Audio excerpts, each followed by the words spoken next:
There's an argument that's passed by the JavaScript engine into every single event handler, and this is something I kind of glanced over in the previous lecture, so let's talk about it now. I am located in the script.js file, which is located in the lecture 55 folder.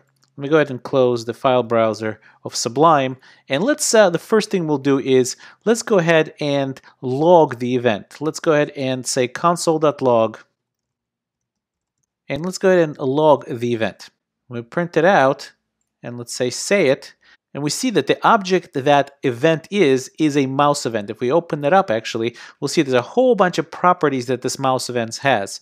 It's a client X, client Y, where the X and Y coordinate was on the page. There is the movement, page X, there's the path, there's the screen X, screen Y, which is the location of the X coordinate vis-a-vis the entire screen. There's the shift key, which tells us whether or not the shift key was being pressed down at the time that the click happened. So even though we haven't really used the event object, this is something that's passed into every event handler. Let's take a look at the API documentation for event, and we'll see what it actually gives us. Let's go to the event. And this is the event page of the Mozilla Developer Network. And it talks about all kinds of events that can happen. And obviously, depending on the type of event that happens, either a key press, so it's some kind of interaction with the keyboard, or a mouse press or a mouse move, which is interaction with the mouse, you're going to have different types of events. It's going to be different types of objects that contain different type of properties that are related to that type of event. So you can see here, for example, we have a keyboard event object that's probably related to keyboard events. And there's also a mouse event object, and again, that's related to the mouse events. So I clicked on it, and it gives you a whole bunch of different properties of the mouse event that is passed into you, and explains to you every single one of them as what they do. So there's the client X and client Y. And it tells you the client X is the X coordinate of the mouse pointer in the local DOM content coordinates. If we scroll down, there's also should be a shift key, the shift key property, and it returns true if the shift key was down when the mouse event fired. Now there are different types of mouse events. There's mouse out, mouse over, mouse move. If we click on mouse move, basically what it tells you is that mouse move event is fired when a pointing device, usually a mouse, is moved while over an element. So let's go ahead and try to implement a different type of behavior. Let's go ahead and implement a console.log.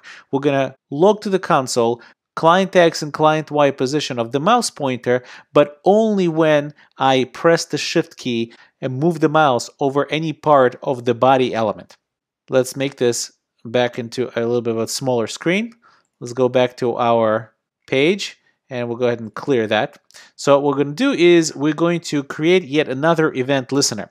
So here we have an event listener called say hello, and we're actually assigning it right here, and we're going to create another one. And we're going to create another one exactly the same way. We'll say document dot query selector, and this time we'll say on the entire body. And I want to add event listener, and event listener I want to add is mouse move. So it's mouse move, and notice since I'm using the add event listener, it's not on mouse move, it's just mouse move. And then let's go ahead and put a semicolon at the end so we don't forget. And then what we're going to do is we're going to create a function, and the function is going to get an event, obviously, by the JavaScript engine.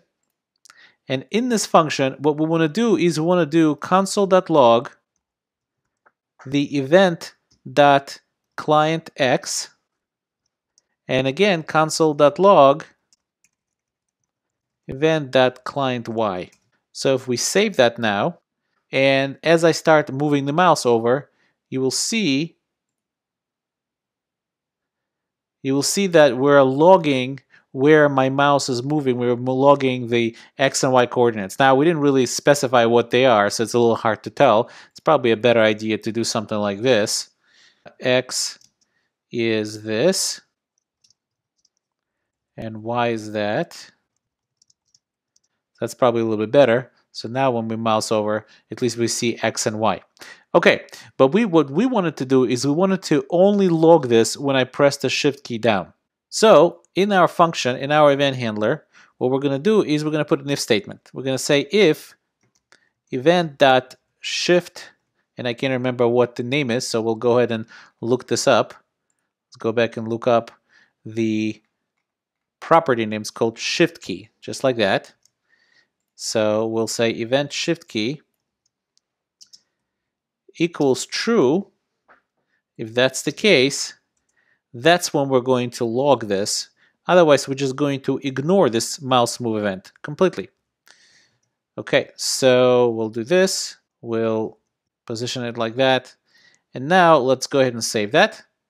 Let's go back to our browser. And now you see when I'm moving my mouse around, nothing really happens. But if I press the shift key, which obviously you can't see, and start moving the mouse around, all of a sudden the mouse move is printing out the client X and client Y coordinates. So if I let go of the shift key, see, the mouse move event handler is no longer printing out the X and Y coordinates because the if statement is basically saying skip it because the shift key property is not equal to true.